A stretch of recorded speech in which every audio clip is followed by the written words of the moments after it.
It is now my pleasure to introduce our student speaker, Elisa Ogawa. Elisa, would you please step forward?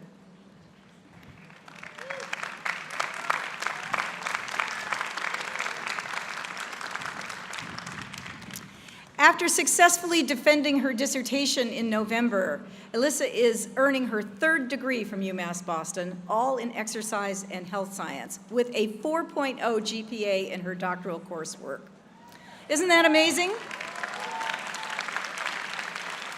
As an undergraduate and then a master's student, Elisa was a member of our women's basketball team, transferring to our campus 9 years ago.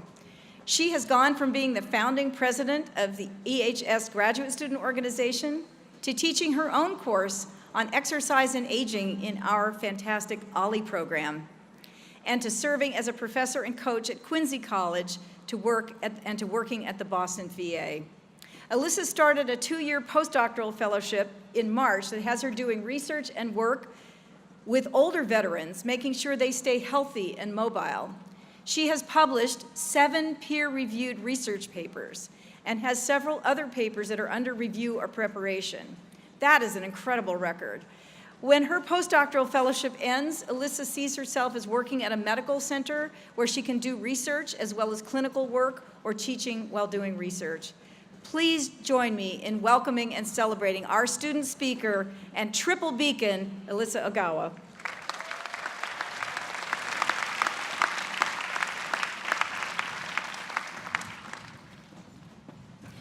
Thank you, Chancellor Newman, and thank you, UMass Boston's finest faculty, staff, family and friends, and fellow students.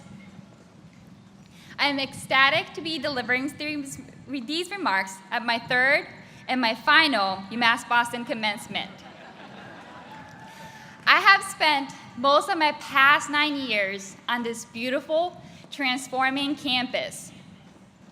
I am honored to be graduating with you today, class of 2019. I grew up in Japan with a Japanese father and an American mother. Living in Japan as a tall biracial girl, I got a lot of stares. In a culture that is composed primarily with one race, it was clear that I was different. When I failed my Japanese test, my teacher asked me if that was because I didn't speak Japanese at home. But I didn't get good grades in English either.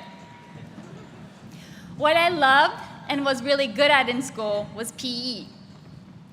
I started playing basketball when I was in the 4th grade, and my life has revolved around it ever since. When I was on the court, I felt free. It didn't matter who I was going against or what I looked like. It was a place where I excelled. When I was 15, I left Japan with my mother and my sister to play basketball in the United States without thinking too much about what that meant. After being shuffled through 5 different Boston public schools, I finally arrived at Boston Community Leadership Academy, where I learned mostly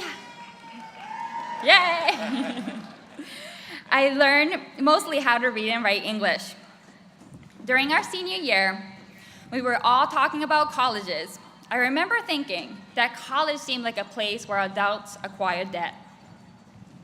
I went to college anyways so that I can continue to play basketball.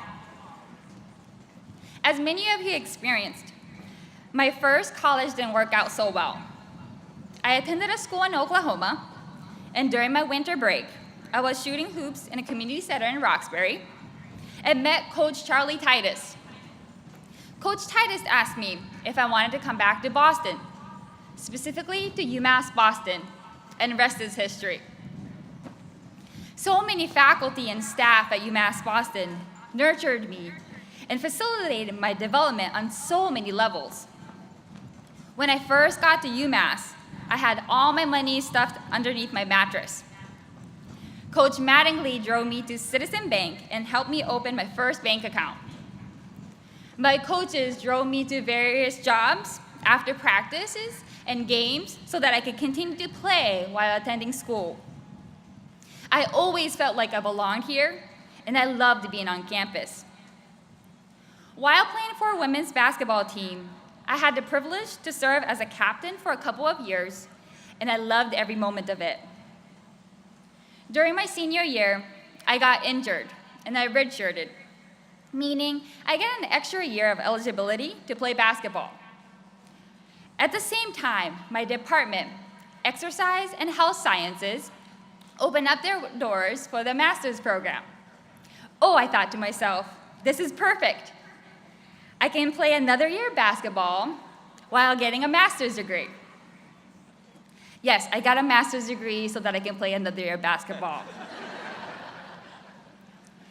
Coach Mattingly once said, "No one win is glorious enough to define a team, and no one loss would define the season." I cannot remember whether this was said after a loss or a win, but it has become my motto. I always wondered what life after basketball would look like, and to be honest, I was a little scared. I didn't know what I was going to do without basketball. But then, I was invited to be a part of a research team examining how Tai Chi could benefit older adults who have chronic pain. Under the guidance of Dr. Tanjin Yu and Dr. Suzanne Levely, I found my love for research. And when my master's degree was completed, I decided to pursue my PhD, and this time so that I could continue to learn even more. As many of you know, thesis, dissertation, no part of it was easy. So many revisions for the literature reviews, manuscripts, proposals, so many ups and downs, even during the data collection and experiments, and there were so many rejections. But like my coach said, no one loss would define the season. So I told myself that one rejection is just a rejection, nothing more and nothing less. Revise it, make it better, and do it again. Once my dissertation proposal passed, I applied 5 different times for funding and was rejected every time. I was concerned that I would have to self-fund my dissertation, but my mentor, Dr. Tanjin Yu, supported me, and I was fortunate enough on my 6th attempt to receive funding from UMass Boston's dissertation funds. Here I am today celebrating with you all because everything came together in the end. I am pretty sure some of you have similar stories. Let's remember that we didn't get here by ourselves. I know that I wouldn't be standing here if it weren't for many people in my life. I would like to thank my coaches, my mentors, and my department for letting me stay this long, and my friends and family, especially my mother, father, and my grandmother, who's watching this live from a hospice care facility in Florida, and my partner, Adams, for their continuous love and support. And now it is our time. Whether by making contribution to our field, mentoring students, or professional colleagues, it is our time to give back.